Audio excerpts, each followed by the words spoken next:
तो आइए दोस्तों, अब पढ़ते हैं क्वालिटी कंट्रोल टूल्स के बारे में। ये क्वालिटी को कैसे कंट्रोल करने के लिए कैसे कैसे हम लोग क्या क्या यूज़ करते हैं। देखिए, क्वालिटी कंट्रोल के जो टूल्स होते हैं ये मेनली जो हम लोग यूज़ करते हैं, ये मेनली हम लोग यूज़ करते हैं ड्यूरिंग, ये हम लोग जो मेनली यूज़ करते हैं during the operation is going on. तो मतलब ये है कि जब ऑपरेशन चल रहा हो, और आफ्टर और बिफोर द ऑपरेशन के लिए हमारे पास ऑलरेडी एक है जो टूल है जो कि हम लोग पढ़ चुके हैं। After and before the operation हम लोग क्या यूज करते हैं, एक्सेप्टेंस सैम्पलिंग को यूज करते हैं हम लोग, ठीक है। अब देखिए, जो 7 क्वालिटी कंट्रोल टूल्स हैं उनके नाम हैं Pareto chart, histogram, flow diagram, check sheet, scatter diagram, cause and effect diagram and control chart. हम लोग इन सातों टूल्स के बारे में अलग अलग पढ़ाई करेंगे। सबसे पहले आप देखिए पैरेटो चार्ट के बारे में। पैरेटो चार्ट जो है वो क्या है, किसने दिया था? ये एक साइंटिस्ट थे, विल्फ्रेडो पैरेटो। और इन्होंने एक कॉन्सेप्ट दिया था, इन्होंने एक टर्मिनोलॉजी दी थी जो कि दुनिया में बहुत ज़्यादा पॉपुलर हुई क्वालिटी के टर्म्स में। उन्होंने क्या बोला था? Vital few and trivial many. इस स्टेटमेंट का मतलब इतना है कि जो इंडस्ट्री में किसी भी ऑर्गेनाइजेशन के अंदर जो भी हम लोग सामान यूज़ करते हैं, इन्वेंटरी यूज़ करते हैं, वो इन्वेंट्री के अंदर क्या होता है कि जो सामान होते हैं वो जो बहुत इंपॉर्टेंट सामान है वो तो बहुत ही कम होते हैं, लेकिन जो क्या नाम है, जो बहुत ही कम इंपॉर्टेंट सामान होते हैं वो सामान क्या होते जाते हैं, वो काफ़ी ज़्यादा मात्रा में होते हैं। तो जो कम सामान है, कीमती सामान, और जिसका यूज़ सबसे ज़्यादा है, उस सामान के लिए आप लोग क्या करेंगे? उस सामान के लिए हम लोग क्या करते हैं, अगर मान लीजिए कि बहुत ही इंपॉर्टेंट अगर सामान है तो वो सामान को हम लोग कम मंगा के अपने पास रखते हैं क्योंकि उसका खराब होने का चांस ज़्यादा है। लेकिन अगर कोई सामान है जिसका वैल्यू कम है, यूज़ भी उसका क्या है उस हिसाब से कम है, तो उस सामान को क्या करता है, ज़्यादा मंगा के रखते हो क्योंकि उसका कॉस्ट कम है।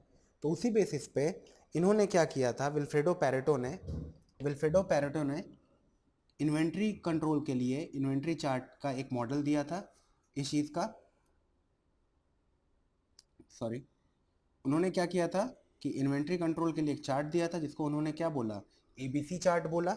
ये एबीसी चार्ट जो होता है वो देखिए वो किस पे काम करता है, ये काम करता है एनुअल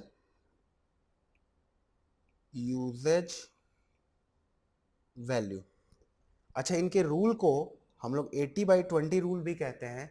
80/20 रूल का मतलब होता है कि 80 जो 20% आइटम्स होते हैं उनका एक्चुअली में यूसेज वैल्यू जो क्या रहता है, 80% यूज होता है, और जो 80% आइटम्स होते हैं उनका सिर्फ 20% यूज होता है।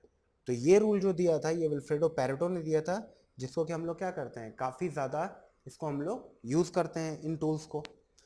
अब देखिए इसका ग्राफ को भी हम लोग बना लेते हैं। देखिए जो इसका ग्राफ होता है वो इस तरीके से कुछ होता है कि ग्राफ जो होगा, मान लीजिए कि यहाँ पे मैंने सारे 20, 40, 60, 80, 100 सपोज करिए आइटम्स हैं। ये 0 हो गया, ये 20 हो गया, ये 40 हो गया, ये 60, ये 80, ये 100% आइटम्स हो गए, ठीक है। तो अब हम लोग क्या करते हैं कि इस पूरे ग्राफ को हम लोग इस तरीके से ड्रॉ कर लेते हैं। तो जो इनका कर्व आया था, और अगर सिमिलरली अगर हम लोग एनुअल यूसेज वैल्यू की बात करें तो यहाँ पर भी प्लॉट कर लेते हैं 10, 20, 30, सॉरी 10, सॉरी 20, 40, 60, 80 और 100 सपोज करिए यहाँ तक आ गया, ठीक है। सपोज करिए कि ये वैल्यू जो है, हम लोग इसको रीड्रॉ कर लेते हैं। ये जो कर्व आया है हम लोगों का वो इस तरीके से हुआ कि 20, 40, 60, 80, 100। ये हो गया 20%, ये हो गया 40%, ये हो गया 60%, ये हो गया 80% और ये हो गया 100%।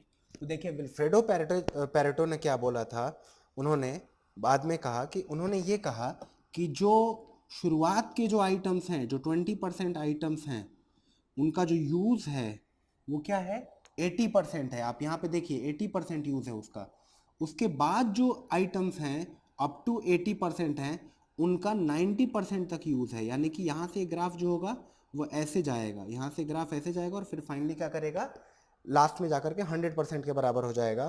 तो इस ग्राफ के माध्यम से, इस ग्राफ की वजह से हम लोग ये समझ सकते हैं कि 20% आइटम्स जो हैं, अगर इस कर्व को हम लोग कुछ इस तरीके से फर्दर बनाने की कोशिश करें तो ऐसा बनेगा।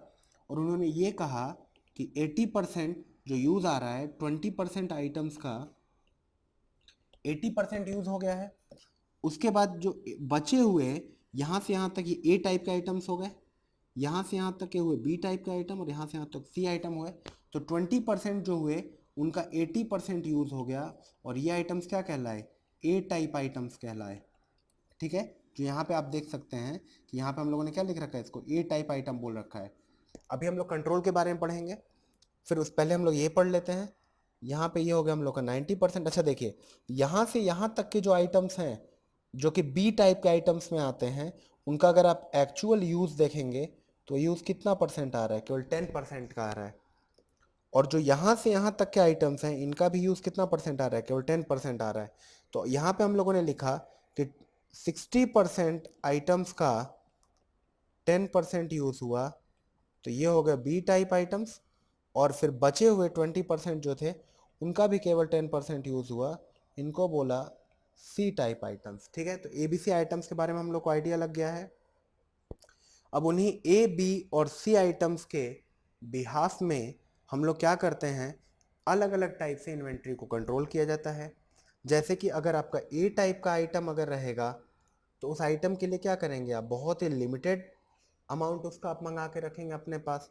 और अगर वो बी टाइप का आइटम रहेगा तो उसमें आप क्या करके रखेंगे, उसको बहुत ही मॉडरेट मंगा के रखेंगे। अमाउंट क्या करेंगे आप, अमाउंट कम मंगा के रखेंगे। और जो आपका सी टाइप का आइटम्स रहेंगे, उस सी टाइप का आइटम को आप लोग क्या करेंगे, बहुत ही ज़्यादा उसके लिए क्या हो जाएंगे आप, लीनियंट हो जाएंगे। तो यहाँ पे हम लोग ये लिख सकते हैं कि ए आइटम्स को हम लोग क्या करते हैं, फ्रीक्वेंटली ऑर्डर करते हैं, और हम लोग क्या करते हैं, लेस स्टोरेज रखेंगे। सिमिलरली बी टाइप के जो आइटम्स हैं उनको हम लोग क्या करेंगे, लेस फ्रीक्वेंट ऑर्डर करेंगे। फ्रीक्वेंट ऑर्डर का मतलब हो गया कि हर 15, 10, 20 डेज पर हम लोग क्या कर लेंगे, उसको ऑर्डर कर लेंगे।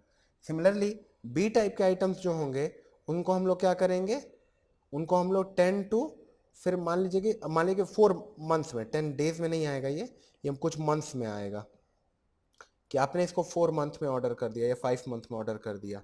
इसको हम लोग क्या करेंगे, इसको हम लोग क्या करेंगे, थोड़ा सा सिग्निफिकेंट स्टोरेज होगा इसका,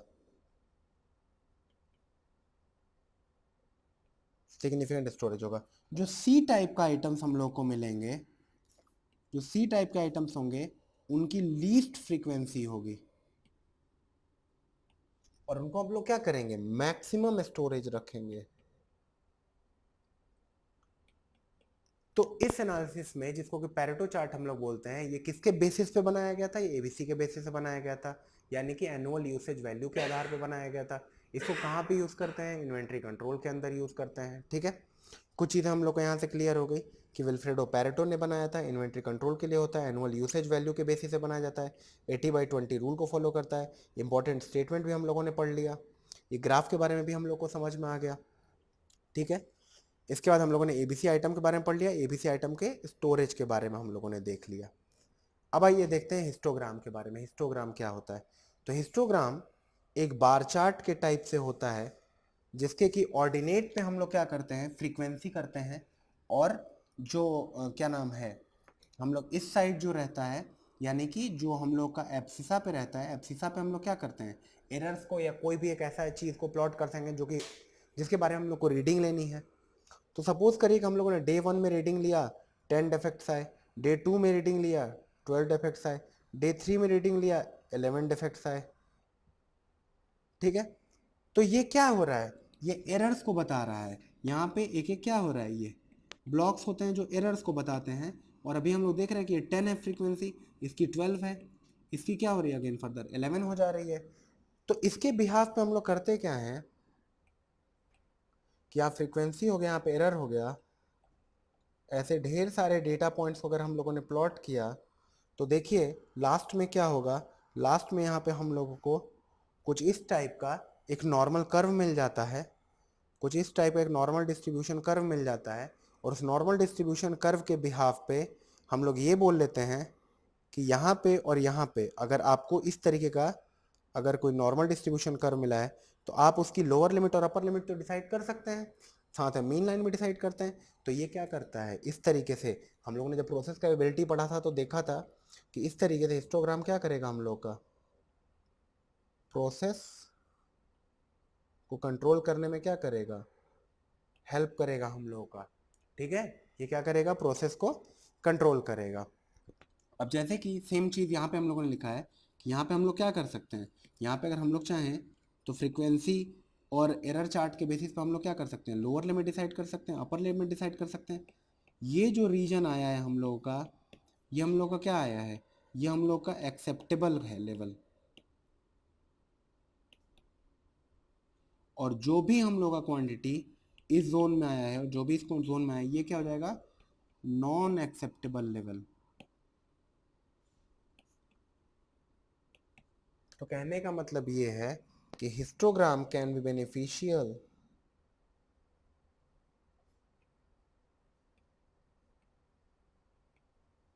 histogram can be beneficial to find the process mean. इससे हम लोग क्या कर सकते हैं, प्रोसेस मीन के बारे में पता कर सकते हैं। और साथ में हम लोग क्या कर सकते हैं, we can also find the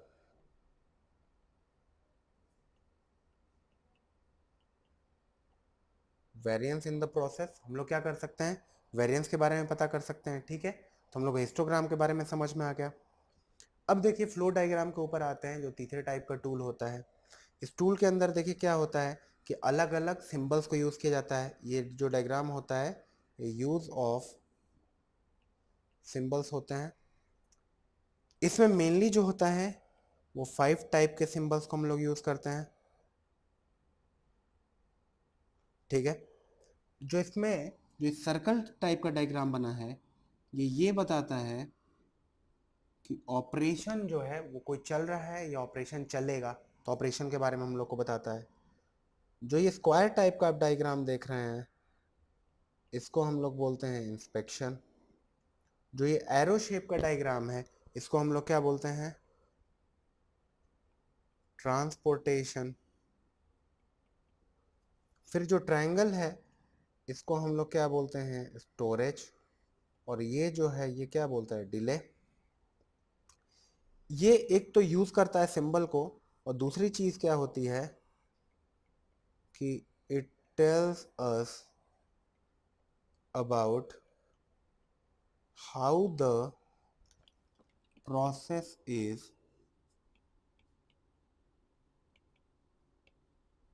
carried out.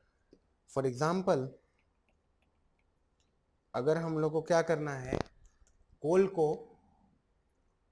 अगर मान लीजिए कि बिगर साइज कोल है, अगर लार्ज साइज कोल है उसको स्मॉल पाउडर में कन्वर्ट करके, स्मॉल पाउडर में कन्वर्ट करके और इसको हम लोग को क्या करना है, अगर इसका स्टोरेज करना है तो उस केस में देखिए हम लोग क्या करेंगे, हम लोग सबसे पहले तो एक ऑपरेशन लगाएंगे। ऑपरेशन का मतलब क्या लगाएंगे कि पल्वराइजिंग इसको बोलते हैं, ब्रेकिंग ऑफ कोल को, पल्वराइजिंग ऑफ कोल। ठीक है, इसके बाद देखिए हम लोग क्या करेंगे, करेंगे if fine powder is made. तो हम लोगों ने क्या किया, हम लोगों ने ये चेक कर लिया कि क्या फाइन पाउडर बन रहा है कि नहीं बन रहा है। अच्छा देखिए इसके बाद हम लोगों ने क्या किया, इसके बाद हम लोगों ने एक और सिंबल दिया कि ठीक है अगर यस का अगर मान लीजिए आपको सिंबल मिल चुका है, यस हो गया है, तो अब क्या करेंगे, नीचे जाएंगे। और नहीं हुआ है तो अब क्या करेंगे, फर्दर पल्वराइज करने के लिए जाएंगे आप उस ऑपरेशन में। तो अगर ये क्या है, जब ये नो है, और ये क्या है, जब ये यस है, सॉरी यहाँ का डायग्राम ये यस नहीं है, ये नीचे वाला यस आएगा, इसको हम लोगों ने क्या बोला, यस हो गया। यस आ गया तो अब क्या करेंगे, carry it to store room. ठीक है, तो अब ये क्या कर रहा है, ट्रांसपोर्ट हो रहा है। ट्रांसपोर्ट होकर के ये कहाँ पर जाएगा, ये ट्रांसपोर्ट होने के बाद जाएगा यहाँ पे, जहाँ पे मैं लिख रहा हूँ स्टोरेज रूम में। पर अगर मान लीजिए कि नहीं जा पाया, अगर हम लोग लिख देते हैं डी का मतलब क्या हो गया, स्टोरेज रूम नॉट फ्री। ठीक है, इसके बाद हम लोग क्या करेंगे, फर्दर इंस्पेक्ट करेंगे कि इफ, ये क्या है, इंस्पेक्शन का साइन है, ये जो साइन हम लोग का क्या है, ये इंस्पेक्शन का साइन है। तो if storage room is free, ठीक है, अगर स्टोरेज रूम फ्री हो गया तो आप क्या कर ले जाओगे, स्टोर देयर। अगर हम लोग को येस का सिंबल मिल गया, अगर बाई द वे हम लोग को नो का सिंबल मिला, तो हम लोग क्या करेंगे, डिले करेंगे। तो आई होप कि आपको प्रोसेस समझ में आ गया। कोल जो है वो लार्ज पार्टिकल्स में है, उनको स्मॉल पाउडर बनाना है और उनको स्टोर कराना है। तो सबसे पहला क्या है आपके पास, कहीं से ट्रांसपोर्ट होकर, मान लीजिए कि ट्रांसपोर्ट होकर आ रहा है, तो हम लोग फर्दर ये भी सिंबल यूज़ कर सकते हैं कि ट्रांसपोर्ट होकर कहीं से ट्रक से आया। आपने क्या किया, आपने उसका पल्वराइजिंग कराया। ठीक है, आपने क्या किया, उसका पल्वराइजिंग कराया। पल्वराइजिंग कराने के बाद क्या हुआ, आपने इंस्पेक्शन कराया उसका कि प्रॉपर पल्वराइजिंग हुई है कि नहीं है। अगर नहीं हुई है, अगर पल्वराइजिंग मान लीजिए नहीं हुई है, तो आप क्या करेंगे, आप फर्दर जाएंगे। ठीक है, और अगर मान लीजिए कि पल्वराइजिंग हो गई है अगर प्रॉपर, तो आपने क्या बोला कि अब उसको कहाँ पे लेकर के जाओ, कैरी करके लेके जाओ टू द स्टोर रूम। अगर आप स्टोर रूम में गए और मान लीजिए कि स्टोर रूम जो है वो फ्री नहीं है, तो क्या करोगे आप, वेट करोगे, डिले होगा यहाँ पर, यहाँ पे क्या हो जाएगा, फिर डिले होगा। डिले होगा, तो डिले होने में देखिए क्या होगा कि अब ये यहाँ पर क्या करेंगे, आप फिर से इंस्पेक्ट किया आपने कि if storage room is free और नॉट। ठीक है, अगर स्टोरेज रूम फ्री हुआ तो आप क्या कर ले जाओगे, वहाँ पे स्टोर कर लोगे। और मान लीजिए नहीं फ्री हुआ तो आप क्या करोगे, डिले करोगे। फिर आप चेक करोगे, फिर आप क्या करोगे, मान लीजिए नहीं हुआ तो सर्कल रिपीट करता रहेगा। तो ये जो होते हैं, ये फॉलोइंग मेथड्स होते हैं, जो 5 टाइप के सिंबल होते हैं, these 5 symbols are very important in our exam. ये ज़रूर इनमें से 5 में से कोई ना कोई एग्जाम में आपको मिलेंगे। ठीक है, अब आइए हम लोग देखते हैं चौथी चीज़ जो होती है, जिसको हम लोग क्या बोलते हैं, चेक शीट। देखिए चेक शीट क्या होता है, चेक शीट होता है use to verify number of errors by any man और मशीन। ठीक है, अब जैसे सपोज कर लीजिए कि ये जो डायग्राम हम लोग बना रहे हैं, ये मॉर्निंग के लिए बना रहे हैं, और ये जो डायग्राम हम लोग किसके लिए बना रहे हैं, इवनिंग के लिए बना रहे हैं। अब हम लोग operator a comma b and c के लिए हम लोग मान लीजिए अगर काम कर रहे हैं, अगर ये हो गया ऑपरेटर ए, ठीक है, ये हो गया ऑपरेटर बी, और ये क्या हो गया ऑपरेटर सी। ऑपरेटर ए जो है वो मॉर्निंग में सिर्फ एक गलती कर रहा है, ऑपरेटर बी। तो दोस्तों हम लोग चेकलिस्ट के बारे में पढ़ रहे थे कि सपोज करिए ऑपरेटर ए जो है वो मॉर्निंग में, ऑपरेटर ए जो है यहाँ पे ऑपरेटर ए है, ये ऑपरेटर बी और ये ऑपरेटर सी है। ऑपरेटर ए जो है वो काफ़ी खुश है मॉर्निंग में, तो उसने केवल एक गलती की। ऑपरेटर बी ने 2 गलतियाँ की और ऑपरेटर सी ने 4 गलतियाँ की। मान लो उसके रास्ते में उसको सही नहीं हुआ उसके साथ। अब उसी टाइप से इवनिंग में लेकिन क्या हुआ कि ऑपरेटर बी ने 4 गलतियां कर दी, ऑपरेटर ए ने, सॉरी, ये ऑपरेटर ए है, ये ऑपरेटर बी है, ये ऑपरेटर सी है। अब ऑपरेटर बी ने क्या किया कि उसने 3 गलतियां करी, और ऑपरेटर सी ने शाम में जब सुपरवाइजर से उसको डांट पड़ी तो उसने केवल 2 एरर्स किए। तो अगर आपको इन तीनों ऑपरेटर में से, सपोज करो कि अगर आपको इंस्ट्रक्शन देना हो सही काम करने का, तो किसको दोगे आप, जो कि ज़्यादा गलतियां कर रहा हो। तो ज़्यादा गलतियां इनमें से कौन कर रहा है, अगर हम लोग ए की सारी गलतियों को अगर हम लोग चेक करें, टोटल 5 एरर्स आ रहे हैं। बी के सारे एरर्स कितने आ रहे हैं? 5 एरर्स आ रहे हैं। और सी के कितने एरर्स आ रहे हैं? 7 एरर्स आ रहे हैं। तो सी के साथ क्या हो गया? सी के साथ दिक्कत होगा फिर आगे जा करके। लेकिन इसका मतलब ये था कि it is use to verify the number of errors, ठीक है। और इसमें क्या होता है कि it is also used to decide between machines और क्या, मैन। मैन का मतलब मैन मशीन मनी तीन चीज़ होती है, ट्रिपल एम बोलते हैं उनको। तो मशीन या मैन, मतलब यहाँ पे ऑपरेटर एक ही जगह पे मशीन ए भी हो सकता था, मशीन बी भी हो सकता था, मशीन सी भी हो सकता था। तो हम लोग क्या करते हैं, अगर ये तीनों मशीन्स होते तो हम लोग क्या करते उस कंडीशन में, हम लोग परचेज नहीं करते। नो परचेज ऑफ मशीन क्या आ जाएगा? सी आ जाएगा, ठीक है। अब आइए देख लेते हैं हम लोग स्कैटर डायग्राम के बारे में थोड़ा सा देख लेते हैं। स्कैटर डायग्राम जो होता है वो नाम से समझ में आ रहा है कि क्या होता है, कुछ चीज़ें वहाँ पे उसके आसपास स्कैटर्ड होंगी। लेकिन देखिए क्या होता है, इसमें तीन तरीके के ट्रेंड्स होते हैं जिसको हम लोग एक एक करके देखेंगे। इंक्रीजिंग ट्रेंड का मतलब ये हो गया कि सपोज करो किसी चीज़ की डिमांड तेज़ी से बढ़ रही है मार्केट के अंदर। फॉर एग्जाम्पल चाइनीज़ फ़ोन्स की डिमांड मार्केट के अंदर मान लो कि अचानक से तेज़ी से बढ़ रही है। तो अगर मान लीजिए अगर हम लोग को उसका ग्राफ प्लॉट करना होगा तो क्या कुछ इस तरीके से हम लोग ग्राफ प्लॉट कर सकते हैं डिमांड को। अब अगर आप मैन्युफैक्चरर हैं, अगर आप जो डिमांड है, अगर आप उस ग्राफ ट्रेंड लाइन से ऊपर रहे तब तो मतलब क्या है, आप सेफ हैं। लेकिन अगर आप मैन्युफैक्चरर हैं और आप डिमांड लाइन के नीचे हैं तो इसका मतलब क्या हो जाएगा, आप अनसेफ हो जाएंगे। सिमिलरली देखिए स्टेबल डिमांड का मतलब ये होता है कि डिमांड जो हो गया अब इस समय स्टेबल, कोई ट्रेंड है स्कैटर डायग्राम, इसका मतलब क्या हो, कांस्टेंट हो गया है। तो कांस्टेंट हो गया का मतलब क्या है कि उसका जो डिमांड जो है वो टाइम के साथ नीदर इंक्रीजिंग नॉर डिक्रीजिंग, ठीक है। इसी तरीके से हम लोग क्या करते हैं, डिक्रीजिंग ट्रेंड के बारे में भी जानते हैं। डिक्रीजिंग ट्रेंड का जो ग्राफ होता है वो कुछ इस तरीके का आता है। तो यानी कि क्या हो रहा है कि जब टाइम के साथ टाइम इंक्रीज कर रहा है तो फॉर एग्जांपल डिमांड अगर डिक्रीज कर रहा है तो इस टाइप के ट्रेंड को हम लोग क्या बोलेंगे, इसको हम लोग बोलेंगे डिक्रीजिंग ट्रेंड। ओके।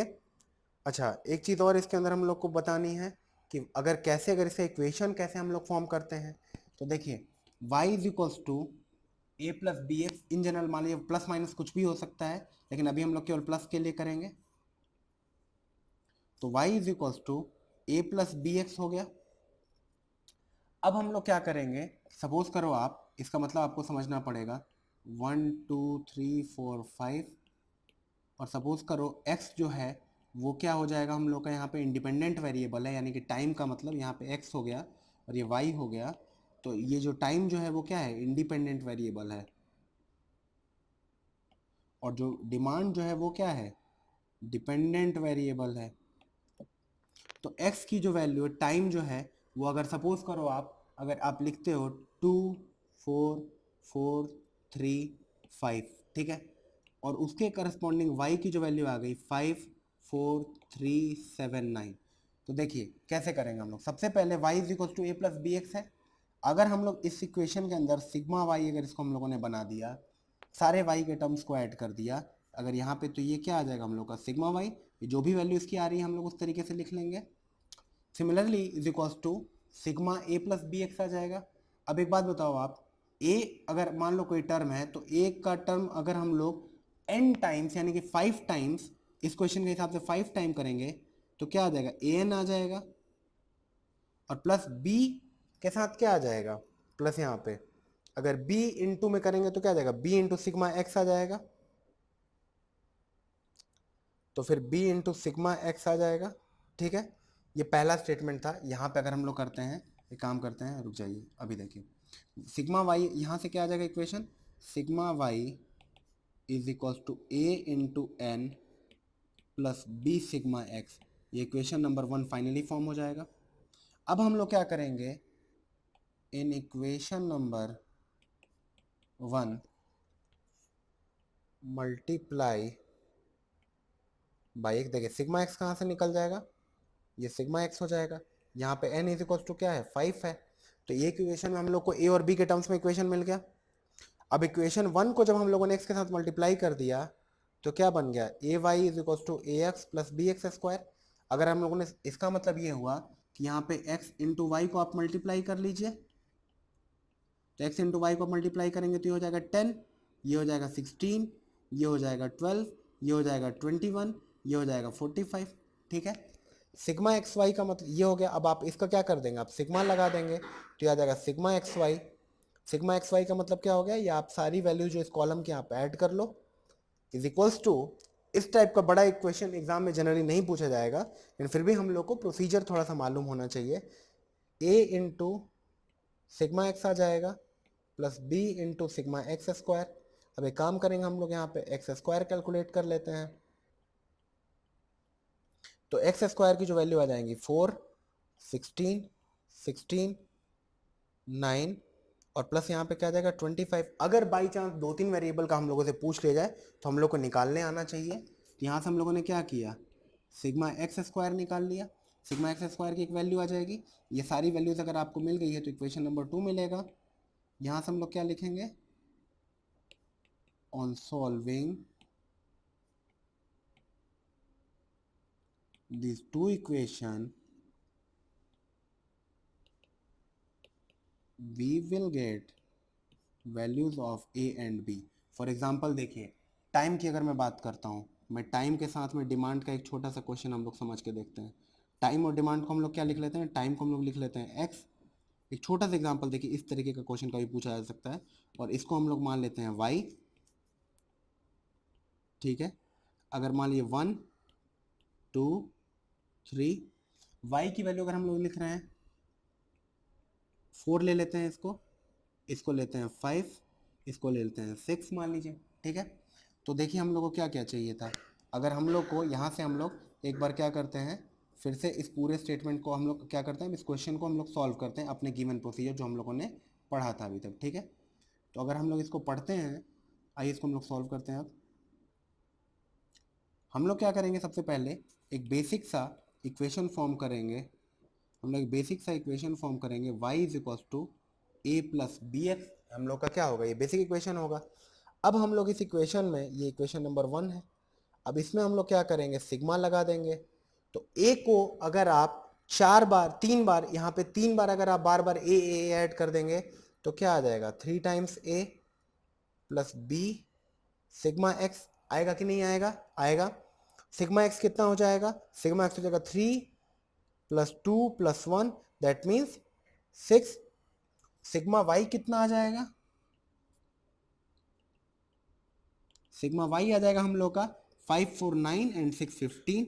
ठीक है, अब एक्स वाई की भी जरूरत हम लोग को पड़ने वाली है और एक्स स्क्वायर की भी जरूरत पड़ने वाली है। तो एक्स वाई कितना हो जाएगा हम लोग का 4, 10 एंड 18। एक्स स्क्वायर बताइए कितना होगा, एक्स स्क्वायर हो जाएगा 1, 4 एंड 9। तो एक काम करते हैं, सारी वैल्यूज यहाँ पे लिख लेते हैं। Sigma X is equal to 6, sigma Y is equal to how much 15, sigma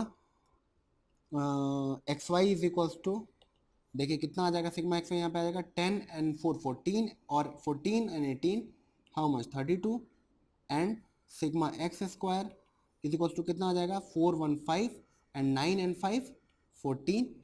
तो यहाँ से जो सिग्मा वाई आया हम लोग का, सिग्मा वाई यहाँ पे इस इक्वेशन के अंदर आते हैं। Sigma Y means 15, sigma Y means if we are going to take 15 is equals to, sigma y means 15 is equals to 3 times a plus sigma x 6 into b। इसका मतलब हम लोग ये लिख सकते हैं कि a plus 2b is equals to 5। ये हम लोग का इक्वेशन नंबर 1 फॉर्म हो गया। ठीक है, अब मैंने आपको क्या तरीका बताया था कि जो इक्वेशन नंबर 1 है उसको आप क्या करो, x से मल्टीप्लाई कर दो, तो इक्वेशन क्या बन जाएगा, a x plus B x square.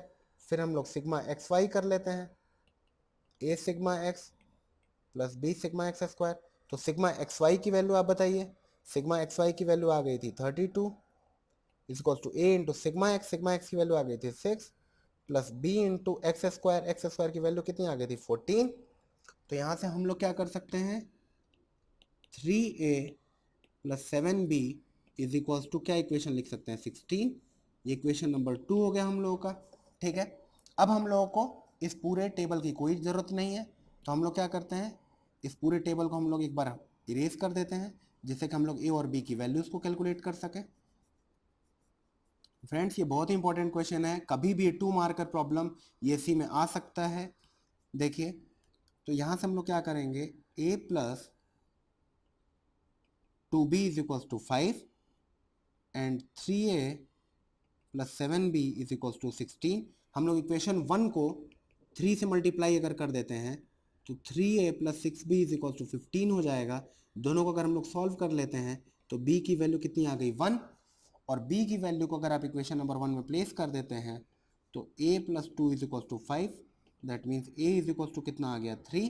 तो एक बात बताइए, क्या हम लोग का desired equation y is equals to 3 plus X, ये इक्वेशन हम लोग बना सकते हैं? इक्वेशन हम लोग का बन जाएगा y is equals to 3 plus X. अब देखिए, अगर हम लोग को अगर इसका ग्राफ प्लॉट करना होगा, अगेन फ्रेंड्स हम लोग को अब इस वाले टर्म की अब इधर की कोई ज़रूरत नहीं है, तो हम लोग इसको दोबारा से क्या कर सकते हैं, इरेज कर सकते हैं। तो देखिए यहाँ पर क्या हो जाएगा, अगर हम लोगों को अगर हम लोगों ने a और b की सारी वैल्यूज़ कैलकुलेट कर ली हैं और हमारी वैल्यूज़ जो आ रही हैं वो कुछ इस तरीके से आ रही हैं कि a की वैल्यू आ रही है 3 और b की वैल्यू क्या आ रही है 1। तो अगर कोई बोलता है हम लोगों से कि ग्राफ प्लॉट करके सर आप दो, तो हम लोग क्या प्लॉट कर सकते हैं कि जब x की वैल्यू 0 है तो y की वैल्यू कितनी है 3, y की वैल्यू कितनी है 3, ये अगर y है तो ग्राफ कैसे प्लॉट होगा, ग्राफ कुछ इस तरीके से प्लॉट होगा। ठीक है, अगर हम लोगों से पूछ लेते हैं वो कि what will be the value for x is equals to 4। ठीक है, अगर मान लो कि अगर हम लोग पूछते हैं कि y की वैल्यू क्या होगी for x is equals to 4, तो हमारे पास इक्वेशन इस समय पड़ा हुआ है y is equals to bx, और bx की वैल्यू का मतलब कितना आ गया, x प्लस 3 था, तो y की वैल्यू कितनी हो जाएगी 4 प्लस 3 इज इक्वल्स टू 7। तो उस कंडीशन में हम लोग का कितना वैल्यू आ जाएगा, फॉर x की वैल्यू 4, इसकी वैल्यू कितनी आ जाएगी 7 आ जाएगी।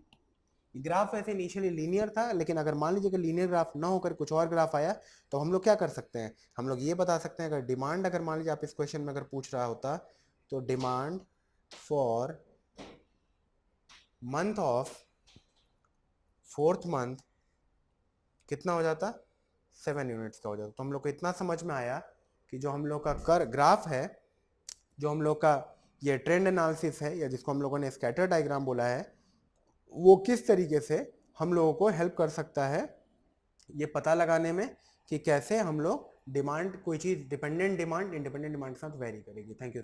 तो दोस्तों, अभी तक हम लोगों ने क्या किया, स्कैटर डायग्राम के बारे में पढ़ाई किया कि किस तरीके से कोई ट्रेंड वेरी करता है, इंक्रीज़ करता है, डिक्रीज़ करता है। अगर इंक्रीज डिक्रीज जैसे हम लोगों ने पढ़ा तो y is equals to A plus B X के फॉर्म का आ सकता है, y is equals to A plus B X के फॉर्म का कोई इक्वेशन बन सकता है, y is equals to A minus B X के फॉर्म का कोई इक्वेशन बन सकता है। तो जो भी इक्वेशन बनेगा उस हिसाब से हम लोग ये पता कर लेंगे कि हम लोग का जो इक्वेशन है, जो ट्रेंड है, वो इंक्रीज कर रहा है या डिक्रीज कर रहा है। ठीक है, अब अगर मान लो आप कि अब हम लोग को क्या करना है, अब हम लोग को देखना है कॉज एंड इफेक्ट डायग्राम क्या होता है। तो इसको हम लोग क्या बोलते हैं, इसको हम लोग एक और चीज़ बोलते हैं इशिकावा डायग्राम, इसको हम लोग एक और चीज़ बोलते हैं फिश बोन डायग्राम। और ये डायग्राम जो होता है ये क्या करता है, हम लोग को रूट कॉजेस फाइंड आउट करते हैं इसकी वजह से। ठीक है, देखिए इसको फिश बोन डायग्राम क्यों बोलते हैं, फिश बोन डायग्राम इसको इसलिए बोलते हैं कि आप समझिए, यहाँ पे जो होता है, जो हेड ऑफ जो होता है, पहले आप देख लीजिए कि आपको दिखाई देना चाहिए कि फिश के शेप का हुआ है ये।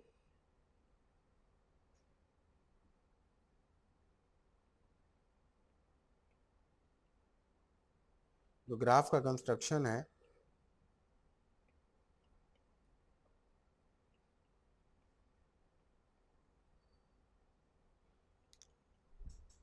ठीक है। तो यहाँ पे क्या है, जो ग्राफ का कंस्ट्रक्शन हुआ है वो आपको समझ में आ गया होगा, ग्राफ किस तरीके से बना रहा है। ये क्या करता है, यहाँ पे जो हेड पे होता है, सपोज करो आप कोई फ्यूल की प्रॉब्लम आ रही है, फ्यूल या एग्जॉस्ट, एग्जॉस्ट लिखते हैं। एग्जॉस्ट में मान लीजिए कि आपके गाड़ी में से जो एग्जॉस्ट यानी जो धुआं निकलता है उसमें से स्मेल निकल रही है, ठीक है। अब उसके बहुत सारे प्रॉब्लम्स हो सकते हैं, जैसे कि क्या हो सकता है, सबसे मेजर प्रॉब्लम मान लो कि अब नॉकिंग है। तो नॉकिंग क्यों हो रहा है, सल्फर की वजह से हो रहा है कि नाइट्रोजन की वजह से हो रहा है। यहाँ पे अब सल्फर के पार्टिकुलेट की वजह से हो रहा है, या आप कह लो कि नाइट्रोजन के पार्टिकुलेट की वजह से हो रहा है, या सल्फर के अगर मान लो कि पार्टिकुलेट्स ना होकर के सॉलिड बड़े पार्टिकल की वजह से हो रहा है। अगला चीज़ आप देख सकते हैं कि अगर इंजन के अंदर वाइब्रेशन है, तो अब आपको देखना पड़ेगा कि कैसे वाइब्रेशन है, डैम्प्ड वाइब्रेशन है, या फिर आप मान लो कि अगर आपका वाइब्रेशन डैम्प ना होकर के फ्री वाइब्रेशन हो गए, या अगर मान लो कोई सस्पेंशन की प्रॉब्लम की वजह से हो रहा है, ठीक है, या अगर मान लो कि आपका कंप्रेशन रेशियो अगर मान लो कि पुअर है गाड़ी का, ठीक है, या फिर मान लो कि कार्ब्यूरेटर का इशू है, या अगर आपकी गाड़ी में सुपर चार्जर लगा हुआ है तो सुपर चार्जिंग के इश्यूज हैं। तो जो भी इश्यूज हैं, अगर मान लो कि आप ऐसे सारी चीज़ों को अगर आप देखते जाएंगे तो आप यहाँ तक पहुँच जाएंगे, हो सकता है कि सस्पेंशन के अंदर प्रॉब्लम थी और सस्पेंशन के कुछ एक्स इशू की वजह से प्रॉब्लम थी। तो क्या अगर हम लोगों को ये वाला अगर अगर इस तरीके कोई मेथड पता है तो हम लोग रूट कॉज तक पहुंच सकते हैं, किसी भी प्रॉब्लम के रूट कॉज तक हम लोग पहुंच सकते हैं, आराम से निकाल सकते हैं कि किस वजह से डिफेक्ट आ रहा है, किस वजह से डिफेक्ट नहीं आ रहा है, ठीक है। तो इसमें हम लोग क्या करते हैं, रूट कॉजेस पता लगा लेते हैं। और ये जो डायग्राम था, ये था डायग्राम, क्या था कि अगर एग्जॉस्ट में स्मेल आ रहा है तो हम लोग का देखिए यहाँ पे क्या था, रीजन क्या था, रीजन था एग्जॉस्ट स्मेल, ठीक है दोस्तों। और कॉज क्या था, कॉज क्या मिला, कॉज थी कहीं पे सस्पेंशन में। तो सस्पेंशन के अंदर भी कोई दिक्कत आ सकती है, कि जैसे कि मान लो कि कोई टाई बार है, टाई बार खराब हो गई, टाई बार खराब होने की वजह से वाइब्रेशन आए, वाइब्रेशन आने की वजह से कंप्रेशन रेशियो में कुछ दिक्कत आने लगा, सीआर का मतलब कंप्रेशन रेशियो में कुछ प्रॉब्लम होने लगी, कंप्रेशन रेशियो बढ़ गया। अगर कंप्रेशन रेशियो बढ़ गया तो उसकी वजह से क्या हो गया, एग्जॉस्ट हो गया। तो हम लोगों ने क्या हुआ, एग्जॉस्ट से कंप्रेशन रेशियो, कंप्रेशन रेशियो से आप कहाँ गए, वाइब्रेशन, वाइब्रेशन से टाई बार, टाई बार से आप कहाँ चले गए, सस्पेंशन। और उससे करते करते आपने क्या कर दिया, सारा का सारा रूट कॉज आपने पता कर लिया, किस वजह से आपकी गाड़ी के अंदर प्रॉब्लम आनी चालू हो गई है, ठीक है। अब जो सेवेंथ टाइप का जो टूल आता है क्वालिटी कंट्रोल का, वो सबसे ज्यादा इंपॉर्टेंट टूल होता है, जिसको कि हम लोग क्या बोलते हैं, कंट्रोल चार्ट्स बोलते हैं। देखिए, अगर प्रोसेस जो है, if process is going on, then we use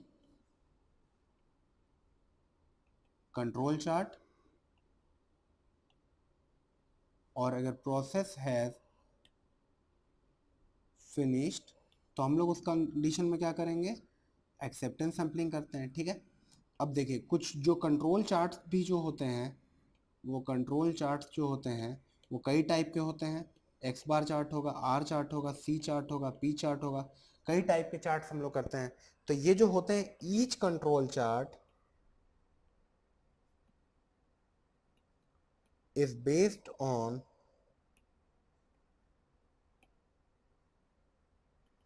mathematical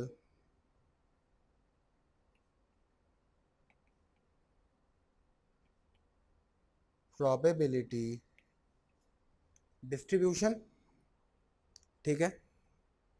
सारा का सारा चार्ट जो होगा वो क्या होगा, एक मैथमेटिकल प्रोबेबिलिटी डिस्ट्रीब्यूशन पे होगा।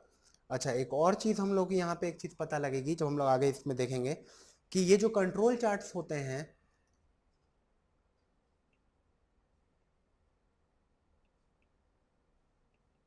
these control charts will be based upon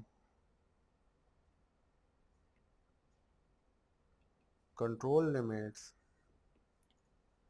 which are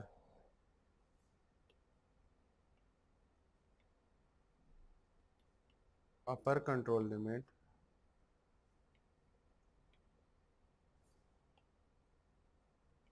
and lower control limit. तो फ्रेंड्स आगे आने वाले लेक्चर में हम लोग कंट्रोल चार्ट्स को डिटेल में कवर करेंगे। अच्छा, एक लास्ट पॉइंट इसके अंदर हम लोग और देख लेते हैं कि कंट्रोल चार्ट जो होते हैं, control charts are made for both variables and attributes. जिनके बारे में हमको पता है एट्रीब्यूट्स क्या होते हैं, नॉन मेजरेबल होते हैं, केवल हम लोग परसीव कर सकते हैं, उनको पहचान सकते हैं। और जो वेरिएबल्स होते हैं उनको क्या कर सकते हैं हम लोग, मेजर कर सकते हैं। Okay friends, thank you so much.